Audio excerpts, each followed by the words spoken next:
ওসমান হাদির উপর হামলার ঘটনায় নাগরিক সমাবেশ করছে ইনকিলাব মঞ্চ। শাহবাগ থেকে যুক্ত হচ্ছেন আমাদের সহকর্মী মাসুদ লাবনী। লাবনী, ইনকিলাব মঞ্চের কর্মসূচিতে বক্তারা কি বলছেন?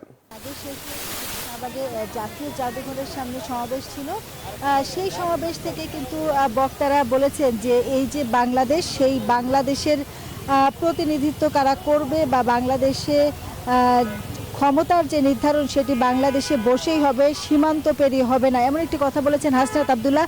পাশাপাশি আমার দেশের সম্পাদক মাহমুদুর রহমান তিনি কিন্তু বক্তব্য দিয়েছেন এবং তিনি 48 ঘন্টা পুলিশকে সময় বেঁধে দিয়েছেন এবং বলেছেন যে 15 ডিসেম্বরের মধ্যে যদি এই যে হামলাকারী অর্থাৎ যিনি গুলি করেছেন বা এই ঘটনার সাথে আরও কারা কারা জড়িত তাদেরকে যদি পুলিশ গ্রেপ্তার করতে না পারে তাহলে কেন্দ্রীয় শহীদ মিনার থেকে নতুন কর্মসূচি দেয়া হবে। এবং এছাড়াও এখানে ইনকিলাব মঞ্চের অন্যান্য নেতাকর্মীরা ছিলেন, তারা হাদির উপরে অর্থাৎ ইনকিলাব মঞ্চের মুখপাত্র হাদির উপরে যে হামলা হয়েছে সেই হামলার তারা বিচার দাবি করেছেন এবং সময়সীমাও কিন্তু বেঁধে দেওয়া হয়েছে। সেই সমাবেশটি কিছুক্ষণ আগে শেষ হয়েছে। সমাবেশ শেষ হওয়ার পরে একটি বিক্ষোভ মিছিল শুরু হয় জাতীয় জাদুঘরের সামনে থেকে। সেই মিছিলটি কিছুক্ষণ আগে এই রাজু ভাস্কর্যের সামনে এসে শেষ হয়েছে। এখনো পর্যন্ত নতুন কোনো কর্মসূচি দেওয়া হয় নাই, তবে এই যে 48 ঘন্টা সময়, সেই 48 ঘন্টার সময় আইন শৃঙ্খলা বাহিনীকে বেঁধে দেওয়া হয়েছে, সরকারকে বেঁধে দেওয়া হয়েছে। 15 তারিখে কেন্দ্রীয় শহীদ মিনারে থেকে হয়তো নতুন কোনো কর্মসূচি দেয়া হতে পারে। এছাড়াও কিন্তু ডিএমপি কমিশনারের সাথে আমরা কথা বলেছিলাম, তিনি যেটি বলেছেন যে তারা একজনকে শনাক্ত করতে পেরেছেন এবং তদন্তের স্বার্থে এখনই কিছু বলতে পারছেন না। তো সালেজুর আমাদের আরেকজন সহকর্মী আছেন আরিফ, এবার তার কাছে যাব, তিনি এভারকেয়ারের সামনে আছেন। আরিফ, আপনি তো সকাল থেকে এভারকেয়ারের সামনে আছেন, সেখানে সকালে আমিও ছিলাম। সবশেষ ওসমান হাদির শারীরিক অবস্থানের চিকিৎসকরা কোনো ব্রিফ করেছে কিনা বা আপনার কাছে সবশেষ কি তথ্য আছে?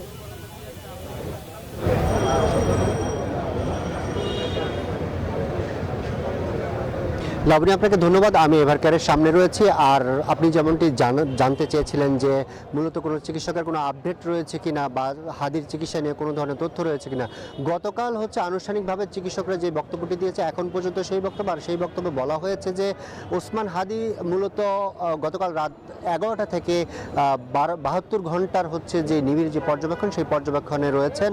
আর ওসমান হাদির এখন যে চিকিৎসাটি চলছে, আমরা দেখতে পাচ্ছি যে এখানে গণ অধিকার পরিষদের সভাপতি নুরুল হক নূর তিনি এসেছেন, তিনি গণমাধ্যমে কথা বলবেন।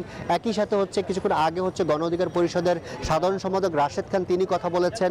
আসলে মূলত এই যে ওসমান হাদিকে এই যে এভারকেয়ারে নিয়ে আসা হয়েছে গতকাল রাতে, তখন থেকে কিন্তু জুলাই অভ্যুত্থানে যে নেতারা রয়েছেন এবং যে গণ অভ্যুত্থানে যে নেতারা রয়েছেন এবং যে শিক্ষার্থীরা রয়েছেন তারা কিন্তু এভারকেয়ারের সামনে আসছেন এবং তাদের যে মতবাদ সেটি ব্যক্ত করছেন।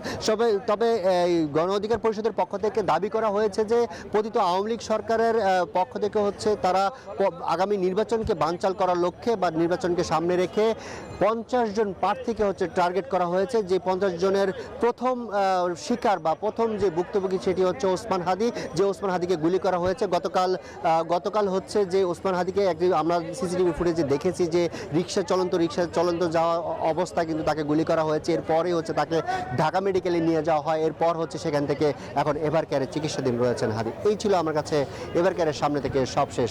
সালে জোহর, আরিফ, লাবণী, আপনাদের দুজনকে ধন্যবাদ।